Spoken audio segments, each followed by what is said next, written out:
At a time which was dominated by the basic graphics of the early arcade age, Rick Dyer had a vision. He wanted to make a video game that would stand alongside now legendary titles like Miss Pac-Man, Space Invaders, and Pole Position. It would be a video game that would create a fantasy world in which every single scene and action would be animated. Basically, Rick Dyer wanted to make a cartoon that you could play. His idea would eventually become Dragon's Lair, one of the earliest Laserdisc arcade cabinets. Today we're going to look back at the Dragon's Lair and talk about all the cutting edge technology put into it. But be very quiet so you don't wake the dragon on today's trip down memory card lane.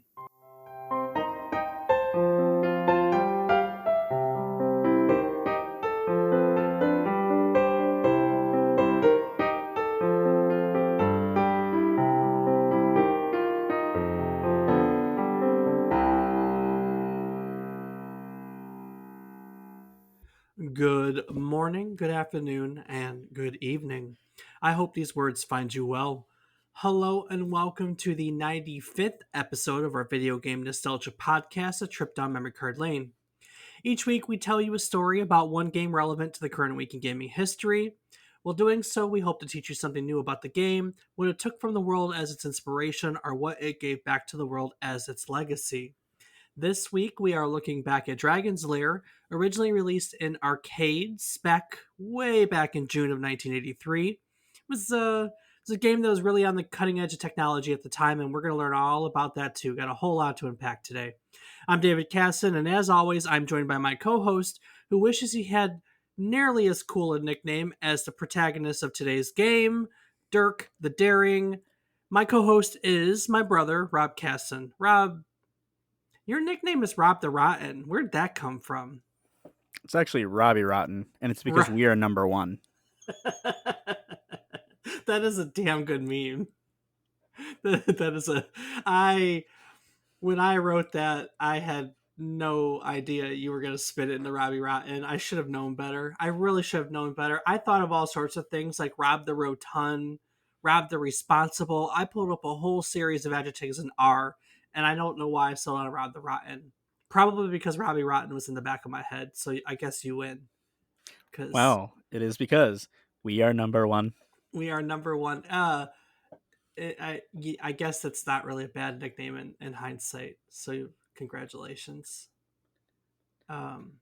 Yeah. So what you been playing this week? Well, Dave, this week I have been playing ye old RuneScape. Yo, RuneScape. Okay. I've also done a little bit of Rocket League. That we have. And some Fish Tycoon. Fish Tycoon. Yes, sir. That is way out of left field. That it is, but it's one of those nostalgia games for me. Fish Tycoon. It's been a light week for gaming. How about yourself? I played a few levels of the new Turtles, Shredder's Revenge. You were busy all weekend. I was super excited to play it, so I'm going to admit that to you. But only the first two levels. I also spent a lot of time on Cyberpunk 2077 over the past weekend. I'm trying to get through it, and I am enjoying it. Well, it sounds like a fun week in gaming, Dave. It is a very fun week in gaming. Very fun week in gaming. I'm very thankful that games these days are very thankful. There's a lot of games these days that are big, sweeping, long experiences. I'm 20 some hours into Cyberpunk, and I'm probably a quarter, maybe more into it. But back in the day, that wasn't the case. Our arcade games were meant to basically take quarters from people. Let's be honest with you. So they were really designed in such a way that to promote gameplay that was more difficult, where people had to not sit there and play for long periods of time, and people had to keep dumping quarters into it. So yeah, um, which is why, though we have a lot to talk about, admittedly, our game today is relatively short because if you play it directly from start to finish, it is about 30 minutes or less. Um, but it's an arcade game, and the amount of people who probably watched all 30 minutes was slim to none. You know what I mean? So you're saying not a lot of people beat the game? I don't think a lot of people beat the game at all. I think a lot of people beat the game later on, which we'll talk about later when we get into like the home ports of the game. But as an arcade, no, I don't think a lot of people beat it very much. So, but with that being said, let's talk about the history of Dragon's Lair. Rob, had you ever heard of Dragon's Lair prior to our research on this episode? I've heard of Dragon's Lair, but never Dragon's Lair. Oh my goodness, we've done this all week. Dragon's Lair. Ugh. Had you No, heard of it? Dave, I've never heard of Dragon's Lair. So the whole series, Dragon's Lair, Space Ace, none of these games were like you've never tripped on them before. What was the other one you said? Space Ace is the other one. Isn't that 3D pinball game? No, no, no, no, no, no, Or is no. it Space Cadet? It might be. I have no clue. I Yeah, no, legit nope. don't know. Can't say that I've heard of what you're talking about. I loved this game. Love this game. I know nostalgia's very much part of it, but I love this game, and I feel like we're gonna go into player reviews. I pulled some reviews of people who have the same sentiment and provided them to you for today. But the story of Dragon's Lair goes way back. It really starts with the text game adventure. And there are so many of these stories that we talk about where people got their inspiration from adventure. And it was no different for the creator of Dragon's Lair, Rick Dyer. Now, as a fan of adventure, Rick wanted to create his own game inspired by it, which he called Shadowin. Shadowin was a large, expansive fantasy game slash world that took a page right out of the Lord of Rings series. I mean, literally out of the Lord of the Rings series.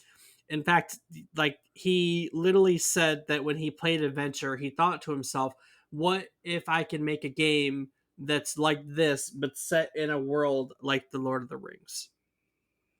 And ultimately, the vision that came to him, because you have to understand, adventure was a text adventure. This was still the time. The game was released in the early 80s, but you got to think like Pac-Man was the late 70s, and I mean Pong, Pac-Man, they had literally all just come out. Pong was 78, 79. Pac-Man was the early. We're talking, we're just years from bleep bloop blip, squares on a screen type deal. And so text adventures were kind of the thing.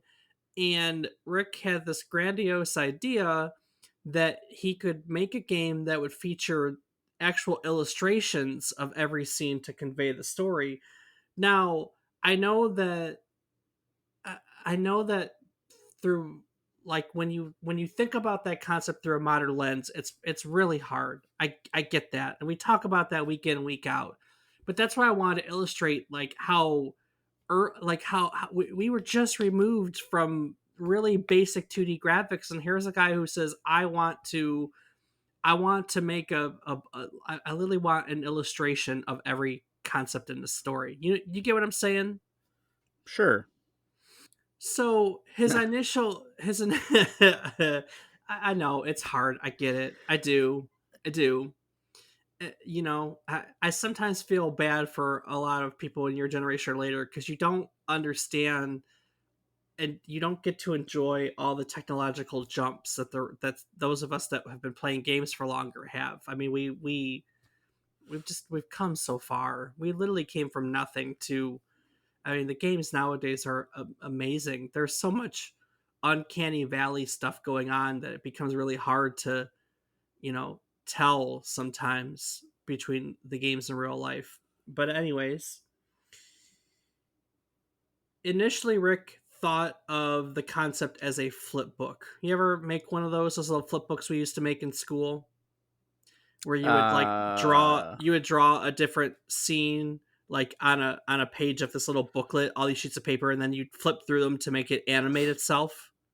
I never did, but I had some friends who did. Here I was thinking you're talking about like the Captain Underpants flip the page and it goes back and forth between two images when they're like hitting something or something. Like, No, yeah, no, no, it's no. a I'm talking about the weird little flashback.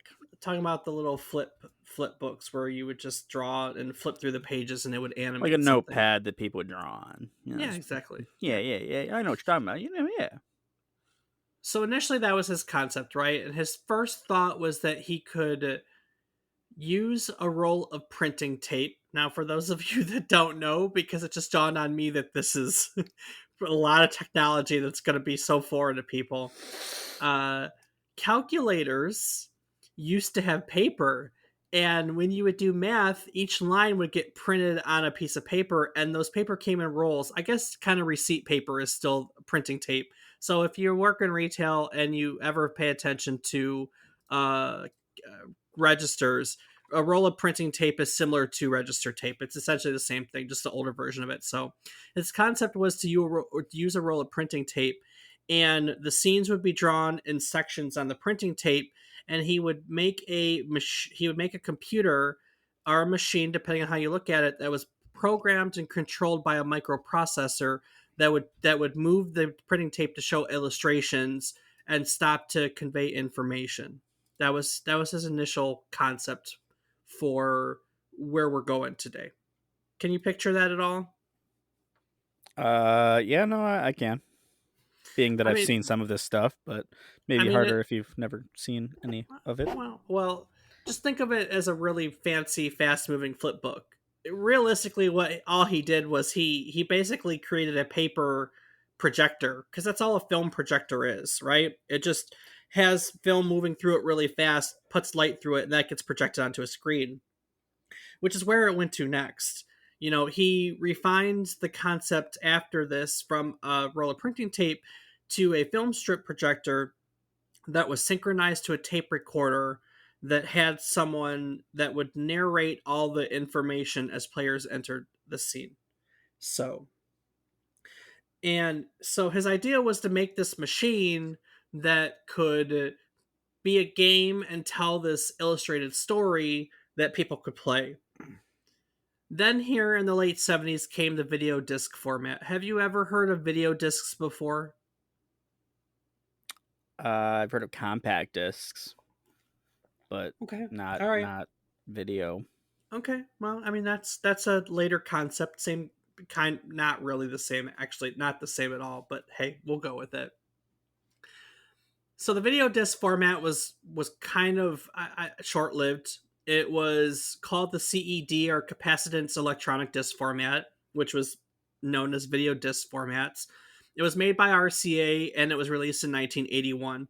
And what video discs were, they were basically records that could play both audio and video. And I'm not even exaggerating. They were really large vinyl platters that used special styluses to read information off the disc, and that information could convey both audio and video. Wow. I mean, it's weird, but remember recently we talked about how they could pull computer information off of records? You know, it's all kind of the same concept when you look at it. This was an analog format that could do video, and it competed alongside all the other formats. Like, we'll talk about Laserdisc very shortly. Betamax was another format, and VHS. These were all the formats competing for the home consumer video market. Of course, you know, most of us have piles and piles and piles of VHS tape somewhere in the family. I'm not saying our house, but the family. Um, so we all know which format won out, you know? And admittedly, video disc wasn't the worst technology. Its quality was better than VHS, but it wasn't as good as Laserdisc. The players were lower cost because the technology was more mechanical in nature. There was less to it, but it was really sensitive. You know, if there was dust that would get in the grooves of the vinyl of the record, basically, videos would skip. The styluses would wear down and need to get replaced periodically, and the discs themselves would wear down from the way the system was designed. Really, they could only be used about 500 times each.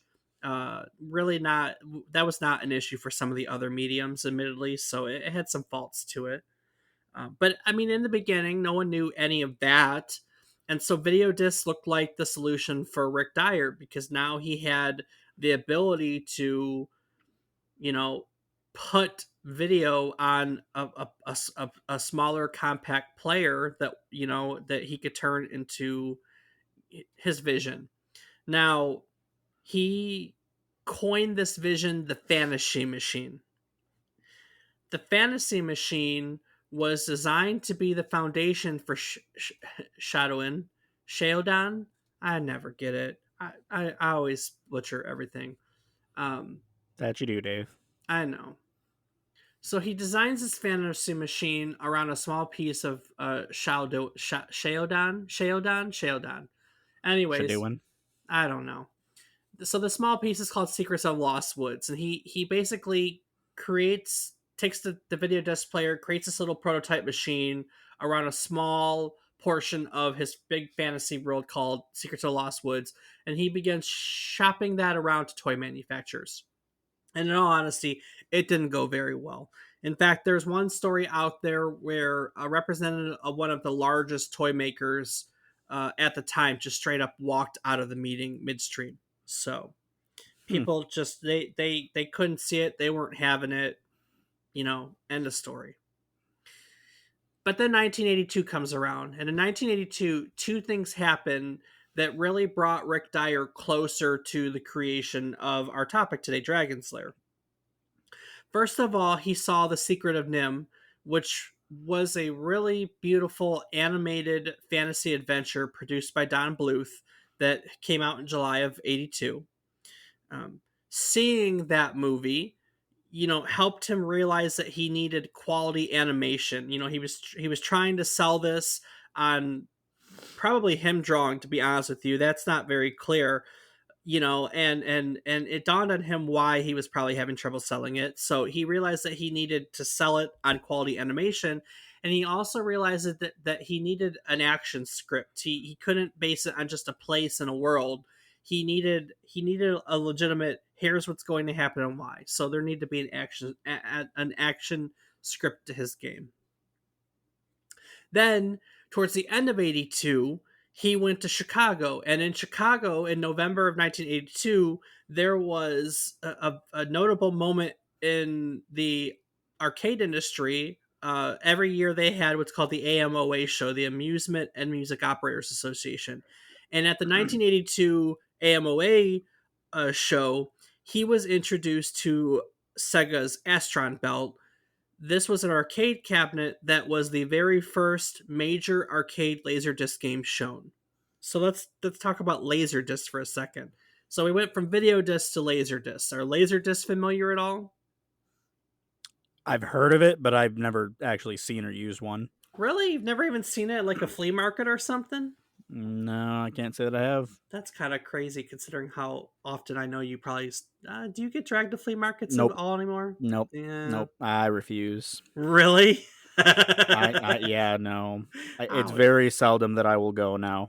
I used to get dragged all the time. All the time. Oh yeah, me too. Well, okay. So Laserdisc was the very first optical disc storage ever created. Now, optical discs we're familiar with. You already said the first one, compact discs. There's also DVDs and Blu-rays. Those are all optical discs. We know what they look like. They're small. They're tiny. Um, but way back then, we had Laserdisc. It was the first, and it was released way back in 1978. And basically, they look like really large CDs.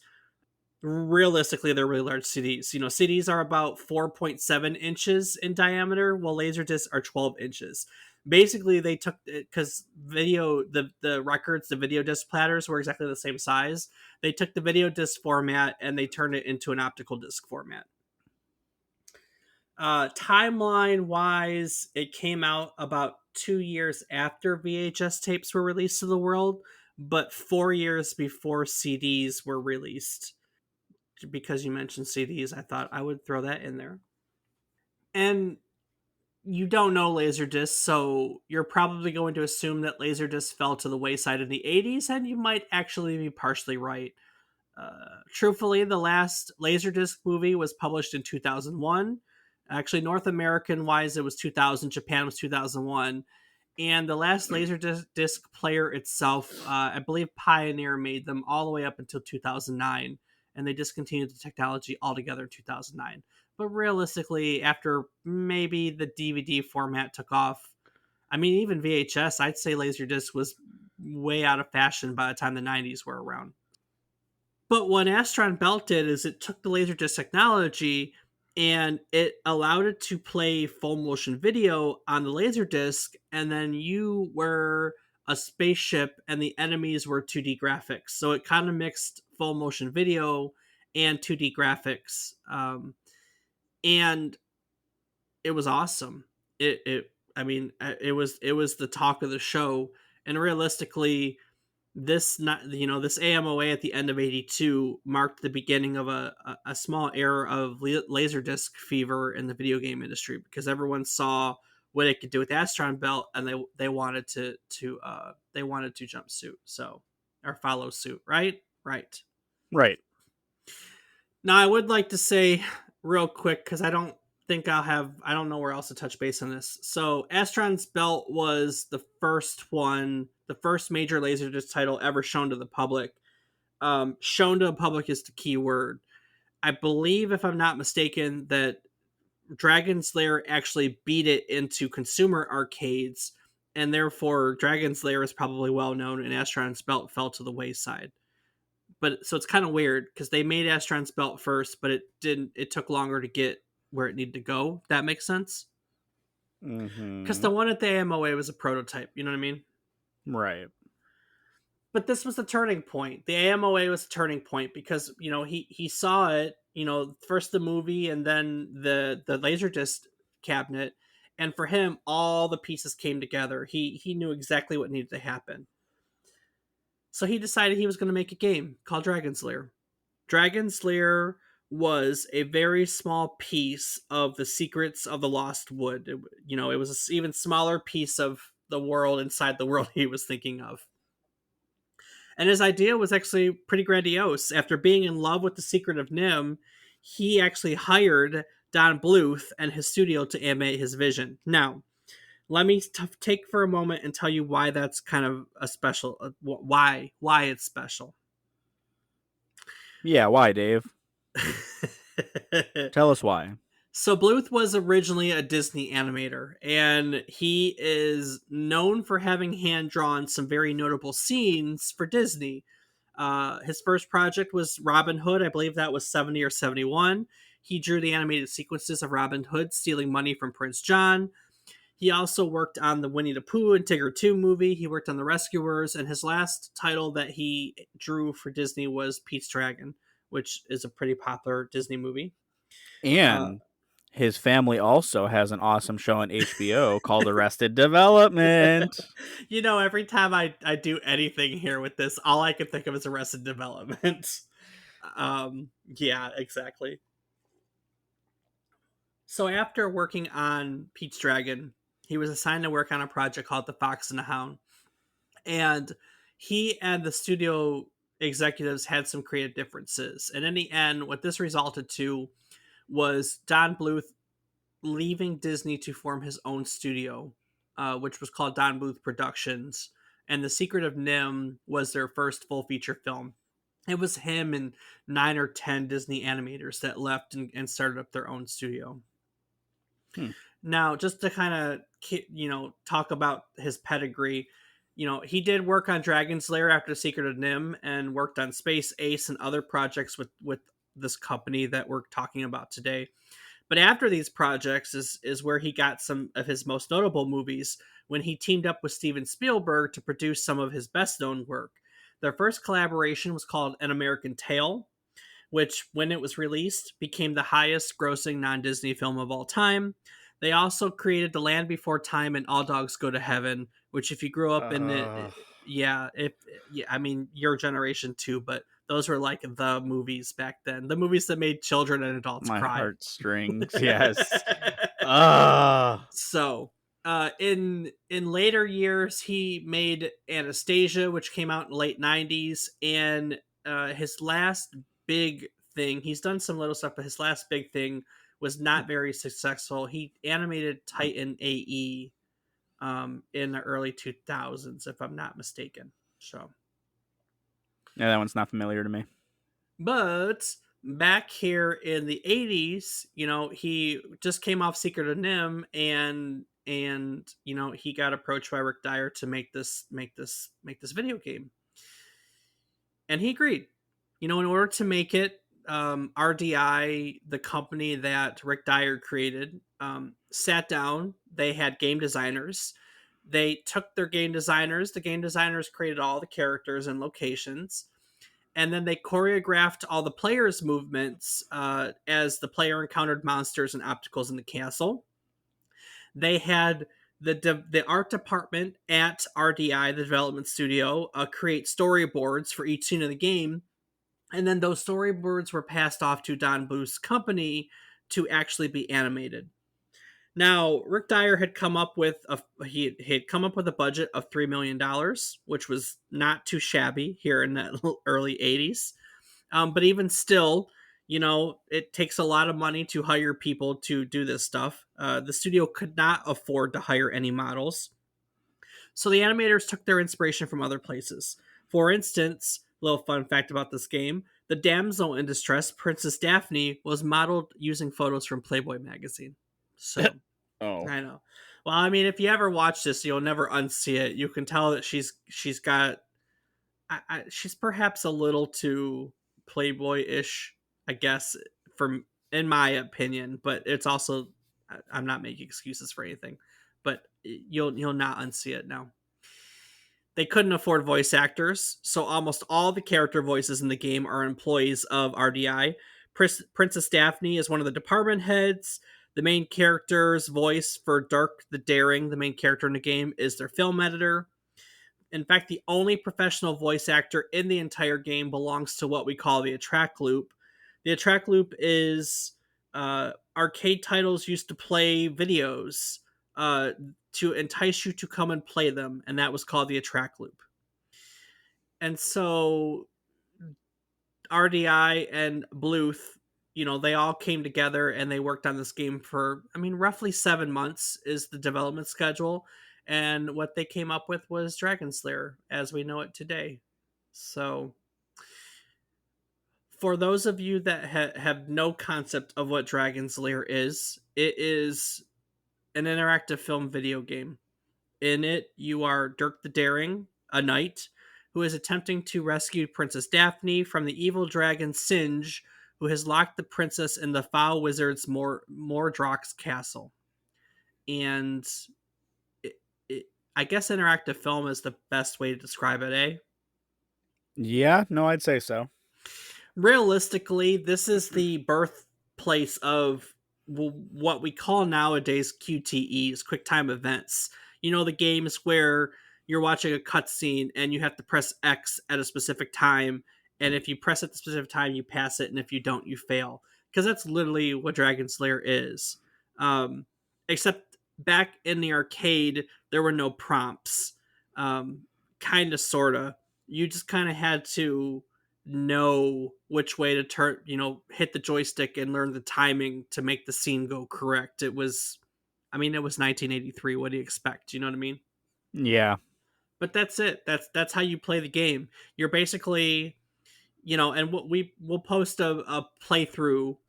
We'll post a playthrough, but if you just Google Dragon Slayer YouTube, you'll find tons of playthroughs. It's literally like watching a cartoon that you at certain times hit a button to either succeed or die. And they animated everything. They animated the scenes. If you fail, there's death animations for everything, which people find amusing. Some of the death animations are pretty cool. Um, and that's it. But realistically, it wasn't easy, and people would not get through it. And if you play it, in all honesty, The modern versions have the ability to play it as a movie, not as a game. You could literally just hit play all and turn the desks on and off. Sometimes it'll cycle through desks, but if you turn it off, it'll just play the game. And the playing the game straight through from beginning to finish is 25 or 26 minutes. So, which blows my mind because I never played through it as a kid. Like I never was able to beat it in arcades. And to think of how frustrated I got dropping quarters into this when really it was 25 minutes of my time if I had learned the whole game is kind of weird to look back in retrospect. You know what I mean? Yeah, no, absolutely. I sent you a playthrough for it. You had a chance to watch it. Show did. What are your thoughts? Um, I mean, just from watching, it seemed like it could be extremely frustrating. There were a lot of different ways to die. Oh, there were a lot of different, Oh, yeah, a no, there lot. were a ton, and it seemed like the timing, like I know that there's a lot of games that are like really timing specific now, but it seemed like the timings were not very forgiving in those, and I don't know because it looked like the correct input was being made, but maybe it was just a split second off, and No, I don't know. the timing was frustrating, but I know it's hard to talk about this, but think for 1 second. Think about 1983. Think about the fact that we're a few years removed from Pac-Man and other things like that. And like, do you understand what the draw was? Yeah, absolutely. The graphics were amazing. And this was early 1983. 1983 is a very notable year for the video game industry. Of course, we've covered it before, but towards the end of 1983, we had the video game crash, which brought the entire industry, arcade and consoles, to a scratching halt. Um, you know, but we're just coming out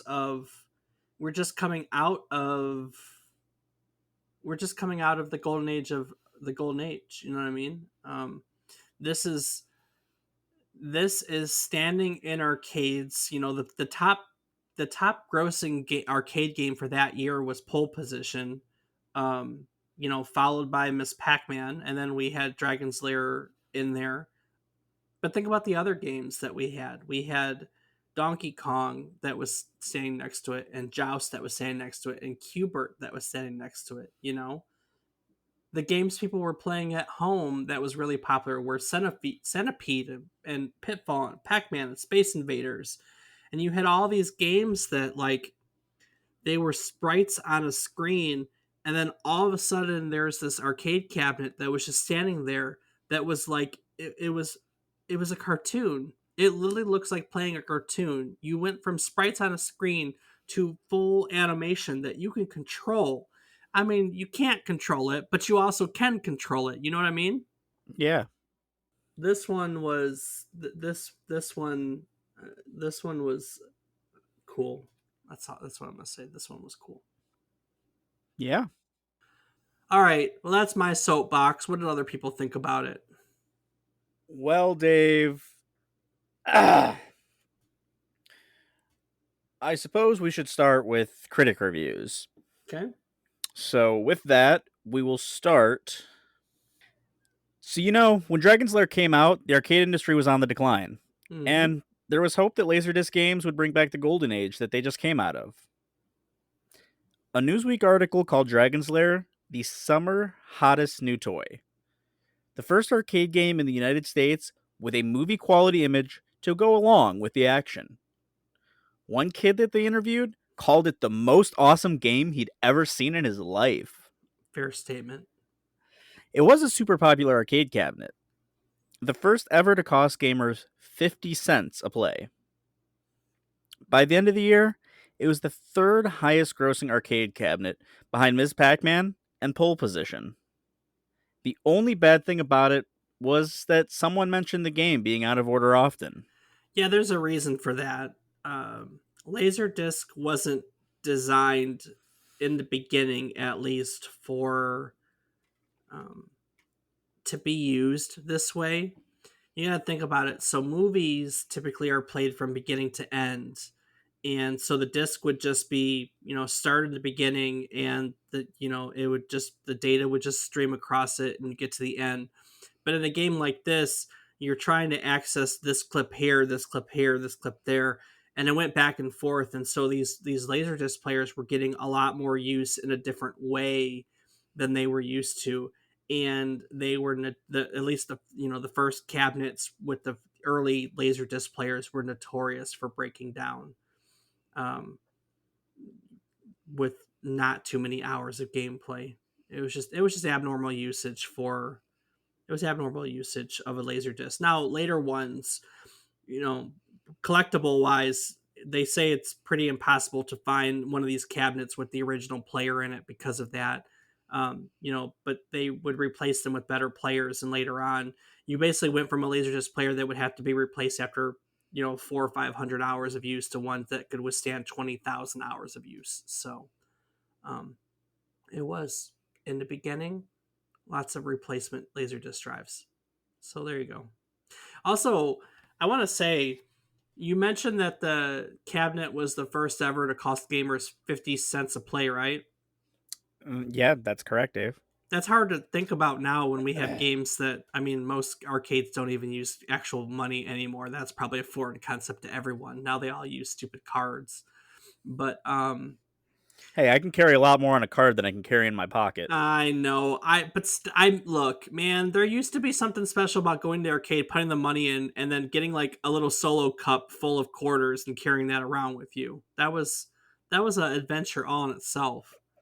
Um, but with that being said, there's something impressive when you think about it, that it was the third highest grossing arcade cabinet behind Miss Pac-Man and pole position, which were quarter games.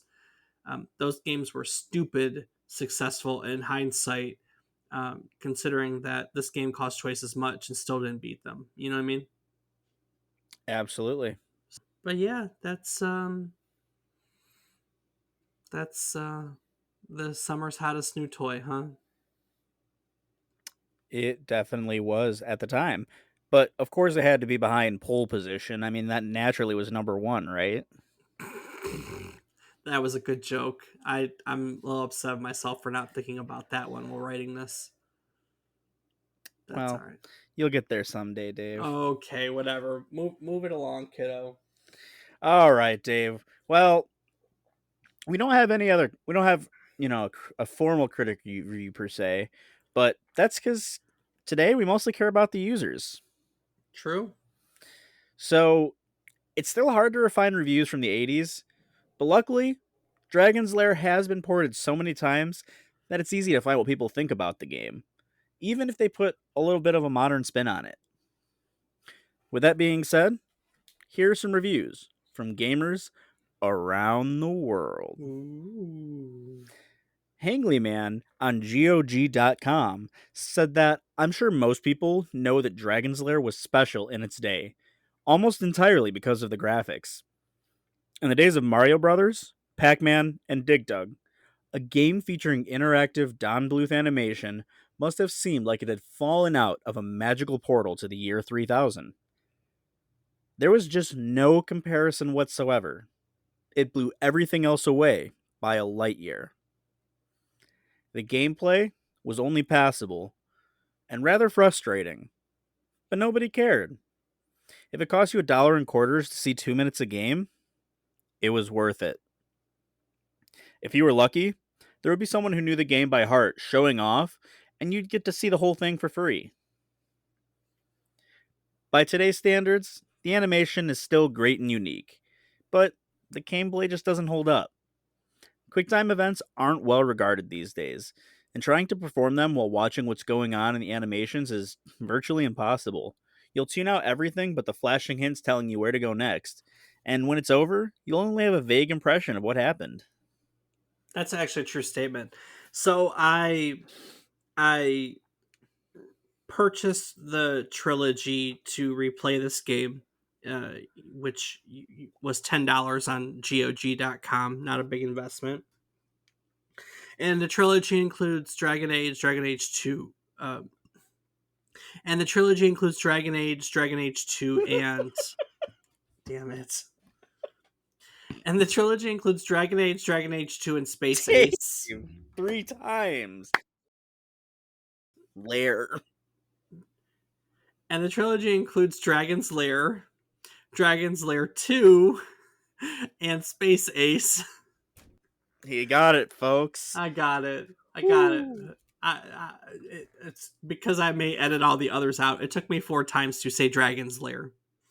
But in any case, Dragon's Lair, I played, and the modern version does show. So in the arcade, there was no prompts on screen. Like the modern version shows a like little control that shows up, down, left, right, and a sword for attack. And you can either click the mouse or you can use the space bar and the arrow keys on the screen to control it on the PC port. And you can set it for a mode that it will prompt you like a modern game for when you hit it. So when you need to hit left, the left arrow will light up. And it plays a little bit like Simon Says in that respect, actually. But you can get through it. And that's how I played it. I was able to beat it in like 30 minutes or so. But that statement's absolutely right. Like, after I played it, I realized that I was focused so much on hitting those buttons that realistically I didn't sit down and watch it. Luckily, the ports also give you the ability to watch it as a movie. So I then went behind after that and spent another 25 minutes watching it as a movie so I could actually enjoy it. Because that was honestly the first time I had ever played through the entire thing. Ever. I'd never really even thought about looking it up on YouTube before. So that was the first time I got to see the whole story from beginning to end. And I'll probably watch the others in the same respect, or play them / watch them, because I don't honestly have any familiarity with the rest of the trilogy. So with that, we have our next user, Fidel10 on GOG.com, who wrote that I guess it shows my age that I actually beat Dragon's Lair in the arcade. I loved it, but it was more like putting on a show. There was no PlayStation 4 outside of us playing in the backyard. The concept of home video games was so far fetched that it never even entered into our thoughts. Think about walking into a room where the most popular and technically advanced game was a Pac Man cabinet, and suddenly, around the corner, you hear a humanly voice say, Dragon's Lair. You turn the corner to see an actual animated cartoon in an arcade cabinet. Things are taken for granted now, as people complain about such trivialities when it comes to games. This was a hallmark for an age, and I am proud to be of that group. I remember playing games when other gamers were physically there with you, and they were supportive and enjoyed the experience that you provided them with. I had more than a few people behind me cheer when I finished Dragon's Lair for the first time. I assume that is why Good Old Games is the name of the site. I, I don't know. There was something special about going to the arcade with your friends. Not that I don't like that we get to. I think we get to play together now more so because it's so um, Convenient. convenient to just sit and play for an hour at the end of the night, not have to get up and go somewhere or do anything. But I mean, it's the same for anything. This is the thing. Let's be honest. There's always a special place for any hobby to be live. You can listen to an album in the privacy of your own home. You can listen to an album at a party, which is a different experience. You can listen to an album in a car, a different experience, or you can go and listen to an actual concert, which is a different experience. Arcades is kind of the same thing. We can sit and play games in the privacy of our own home, but we still enjoy going to arcades, and socializing with our friends. We have arcades and barcades. It's just a little different nowadays. The same can be said about murder, Dave. It's different where you do it. Okay, you are right about that. Yes, indeed, murder. Okay. What did our next guy have to say? Well, Dave, James on Steam is also nostalgic about the game. Writing that back in '83, when this game first came out, we had a single arcade in our small city. That's not small. Well, that's not so small now. That had Dragon's Lair. Many of us fell in love with the game, and a new challenge was present in our community arcade to beat the dragon and save the princess. I dumped way too many quarters into this game and came back late from lunch on more than one occasion. The owner of the arcade had installed a monitor above the machine so others could watch while you played. In time, I had developed quite a few followers that I think figured I was most likely to complete the game. Some would even let me play ahead of them, even though they had their quarters lined up. A couple of times, other people even paid for me to play the game. One afternoon, it finally happened. Amidst the small crowd of people surrounding the machine, I reached the dragon's lair. Of course, I didn't beat it the first time, but I played again, and much to the enjoyment of the crowd, I defeated the dragon, and we all saw the end of the game. I was very proud to have been the first person in our city to have defeated the game. The next challenge, of course, was to defeat the game without dying. This challenge did not take very long at all. Of course, seeing the game on Steam meant I must purchase it for nostalgia's sake. Playing through it was not too difficult, and for the most part, I had no problem with the control response. I was surprised by how many moves I remembered from all those years ago. I actually found the graphics to be very decent for this version. If you're a fan of cartoons, or nostalgic for the game, then I would say it is definitely worth the purchase. I know it was for me. I mean, I know they're short, but $10 for 3 games isn't a lot to ask, I guess. So, Well, $10 is still $10, Dave. Just as Wu Tang would say. oh, what would Wu Tang say? Well, I don't actually know, but I can tell you that Wu Tang on Steam writes that in the mid '80s, my mom would drop me off at the arcade while she went shopping. And I just hang around and watch older kids play this game. Back then, in the arcades where I grew up, teenagers would put ashtrays on arcade machines and smoke while guiding Dirk through the castle's myriad traps and hazards. I'd be entranced. This is the game that got me into gaming. If you have a strong sense of nostalgia for Dragon's Lair and other Laserdisc games, then you want to buy this. It's a perfect translation of the arcade original, and I'm glad I lived long enough to see it. I never had enough quarters as a kid to beat it, but now I've been able to earn the Lair King achievement, a challenge I've always wanted to master. If you're new to this game, then it might be a tough sell. The gameplay isn't very engrossing. Press the direction or the sword button at the right time to progress through the game. But if you appreciate the look and sound, then you'll enjoy playing.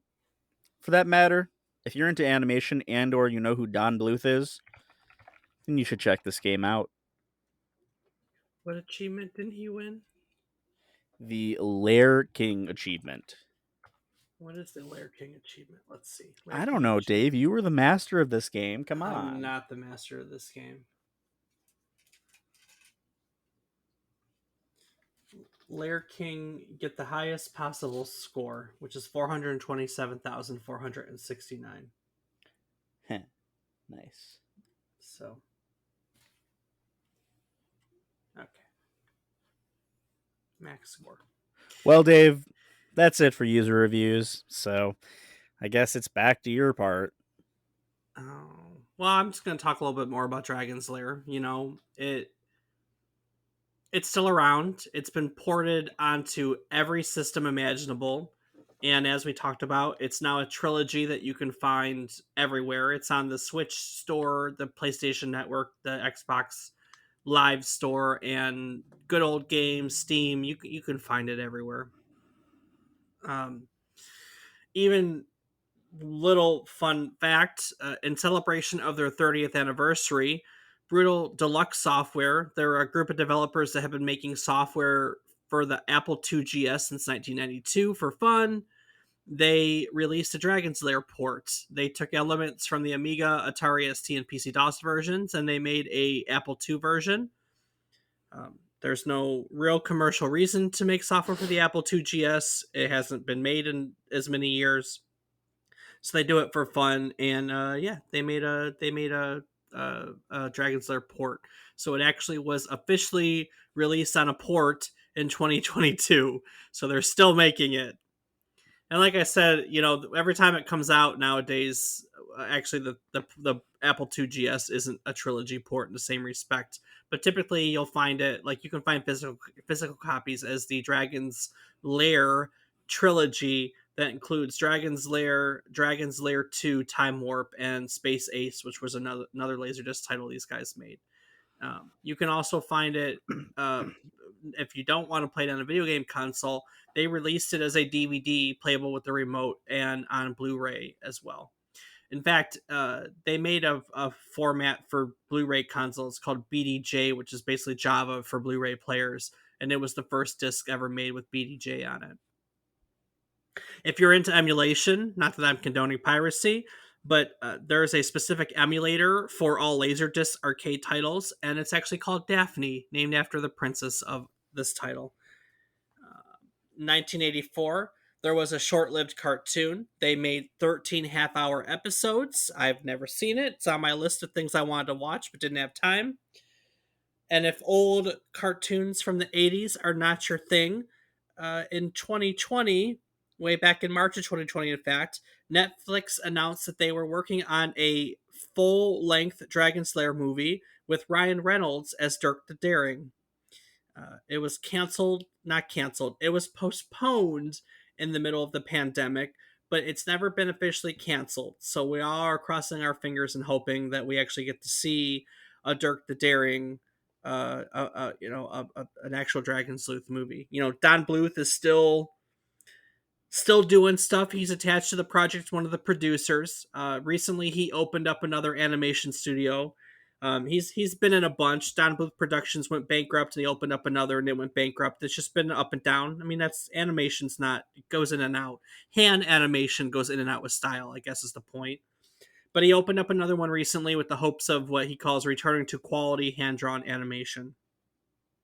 As for Rick Dyer, after Dragon's Lair and Space Ace gave his company RDI some money to work with, he tried to turn his fantasy machine into an actual gaming console called the Halcyon.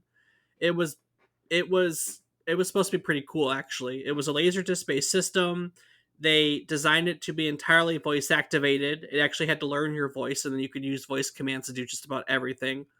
Um, but it never made it anywhere. It actually failed before it even made shelves. They canceled the project, shelved the project, and eventually RDI went out of business. Actually, Rick Dyer is a realtor in California these days. Actually, Oh, interesting change of work. now before that, he did eventually get to make Shoudon. At one point, RDI made a conversion kit for some of the Dragon's Lair and Space Ace cabinets. It was a game called Thayer's Quest. And Thayer's Quest was just another Laserdisc title made by the company. But eventually, Thayer's Quest was ported over to PC computers as that's a redundant PC computers because PC's personal computers. Anyway, it was ported over to PC as under the title Kingdom: The Far Reaches. And in 1996, a company working with Rick Dyer made a sequel to that title, and said sequel was called Kingdom 2 Shoudon. So he did eventually get to make, it may not have been the whole world, the big expanse of everything, but it wasn't a small title. It had a $9 million budget and hundreds of people working on it, but I can't tell you much about it. So obviously, I don't think it got anywhere. But he eventually got to make his vision. You know what I mean? Absolutely. I mean, that's awesome.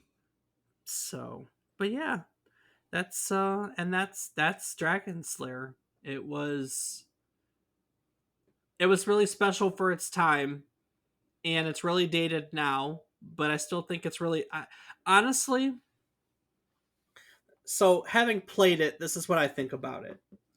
I think the animation is timeless.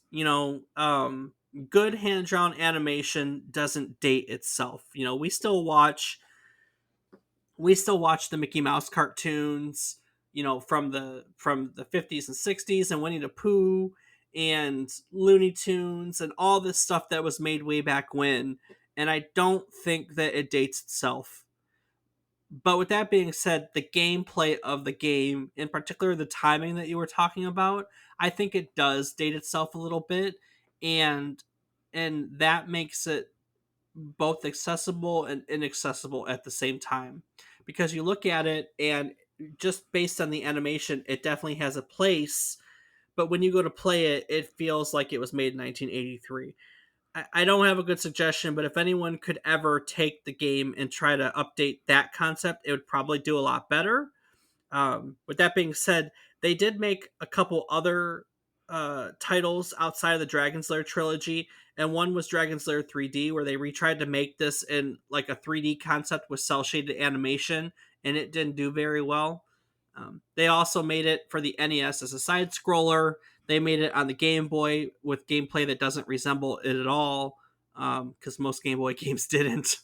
Uh, so they've tried a bunch of ways, but I think that Dragon's Lair is, for me, best served as a movie, because it doesn't date itself if you watch it as a movie. Does that make sense? Sure, Dave. Do you have an opinion at all? I mean, no, I have no opinion. Nope. It's just me. All empty up there. No, I mean, it was interesting to watch. It, like I said, it just was just a little dated, like you said. The sound effects kind of Yeah, got to me. Like older sound effects just kind of have that tinny it doesn't sound have to them. it doesn't really have much. It I just don't felt like know. the same thing over and over and over It again. is. No, it is. So that is one thing about it. They made the game forward, and then you replace some of the scenes mirrored on the back end of the game. So it's 25 minutes, but there are a handful of scenes that you actually do play through twice. They're just the moves and everything in them are opposite to one another. Does that make sense? That is absolutely true. You are Yeah, not yeah, okay. you're not imagining things. It does play twice in some ways. So um, it does play twice in some ways. But yeah, I mean, hey, $10, 3 games, three movies to watch, short films. There are worse things in life. You all should try it. I think I, I still can't get over the fact it's 1983. I mean, this game's in 1983. This game is standing along pole position. If you put them side by side, it is kind of mind blowing. The graphics are mind blowing, even if the gameplay wasn't quite the same. You know, so. But there are a lot of games that have really great gameplay, and we talk about them week in, week out on other episodes. Recently we did an episode on. What did we do episodes on recently, Rob? Why can't I come up with anything? We did King's Quest. What else did we do recently? We did Madden. What what else? What did we do last week? Why can't I even think of last week? Can you think of last week? Are we really that bad that the moment we stop talking about it, they're gone? Once again, Dave, I just sit here and wait for you to continue talking. What did we do last week? An open world that awaits us. Ultima. We did Ultima last week. There you We go. did Ultima and Richard Garriott, the spaceman. So week in, week out, we talk about a lot of things. We're on episode 95, so there are 94 episodes before then, each with its own unique set of topics. You can learn a new story about a game every single week. If you want to learn, if you want to check out all of our other stories, you can do so by going to our website, which is probably where I should have gone a moment ago instead of asking Rob what we did last week. And that website is www.memorycardlane.com. At memorycardlane.com, aside from all of our episodes, you can find links to all of my show notes. So, where I pull my notes from, my materials, usually I post playthroughs of games. You can find a calendar of all the games we're going to come up and talk about, honestly, for the rest of the year. I post my schedule for the rest of the year, along with links and an email address if you'd like to share your own stuff for us. In all honesty, the best place to do that, there's a link to our Discord. Come join our community and talk to us directly. Let us know. Let us know. Let us know. So, um, also our social media links are on there. I'm in various places as David is wrong. And Rob, where can people find you? I will be on twitch.tv/FATBOIRIPZ. Awesome. Well, like I said, each week we tell a story.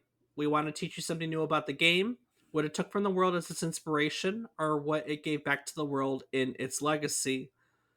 When we teach, we learn. And so every week, in recognition of that, we like to go roundtable and talk about our biggest takeaways. So, Rob, what was the coolest thing, our biggest takeaway for today's episode?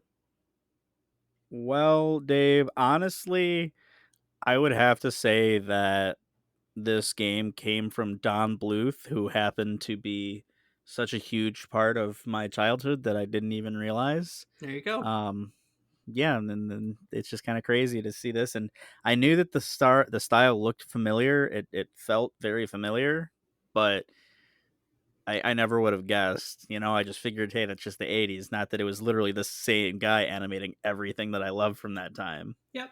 Yep. Very true. That So, is, yeah. and I mean, and he did this before all that. So, this was someone paid him a lot of money to make 25 minutes of animation. You know what I mean? Oh, So, absolutely. But what about yourself? I had never heard of the Halcyon, and I'm probably butchering that name too. I didn't know that they tried to turn. I didn't know this game was like they tried to make it a standalone machine, and then that's the concept of a standalone machine turned into Dragon's Lair, which funded his attempt to get a console off the ground, which was a voice activated laserdisc console. I never really knew any of that story. I I had never heard of it. I mean, it was canceled before it went hit shelves, so there's no reason I would have heard of it. But I always like learning of new things, and that console and how we got to that point was new for me and very interesting. So yeah, that's it for me. And with that being said, that's it for today's episode. Before I take it out of here, Rob, what would you like to add? Anything? Well, Dave, as always, I just want to take a quick moment to say thank you to each and every one of our listeners. It means the world to know that you're out there somehow enjoying listening to our voices tell you about old games. Yeah, or maybe they don't enjoy it and they're gluttons for punishment. That's a distinct possibility. There's some really weird people out there. Well, tell us which one you are. Anywhere that Dave No, mentioned earlier. no. Oh, okay. All right. Well, next week we're going to be looking back at one of the Capcom 5. The Capcom 5 was a series of 5 games announced that were really designed to bring more content to the Nintendo GameCube. I don't When I was looking at this, have we done a GameCube title before? We did Ocarina of Time, but that's not I What? Well, where's the correlation there? because I was thinking of the because when we talked about it and you played it as the remember how they made it on a GameCube disc? No, Oh, I okay, didn't well, actually. I played it okay. on the 3DS. Oh, okay, you played on 3DS, but they did maybe they didn't make it. I was just thinking about Zelda as the possibility for a GameCube game, and the only episode on Zelda that we've done is Ocarina of Time, if I'm not mistaken. And I can't think of another GameCube title that we've covered yet in 94 episodes. Can you? I'm wrong. I'm probably wrong, but I can't think of any.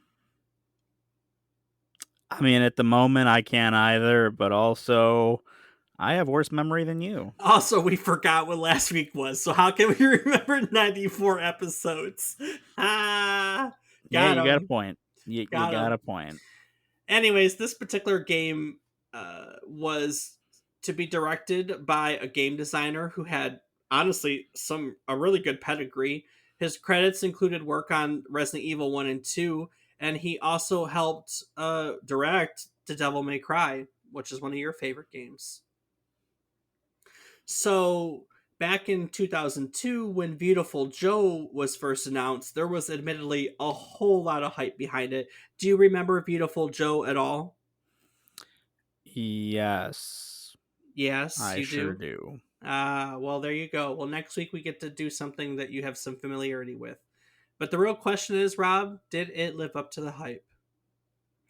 Well, I Well, guess we'll have to wait till next week to find out, won't we? we're gonna, yes. So stick around. Join us again next week as we'll discuss that and more as we take next week's red hot trip down memory card lane. Do the thing. Scoop up bottom bop bop bop boo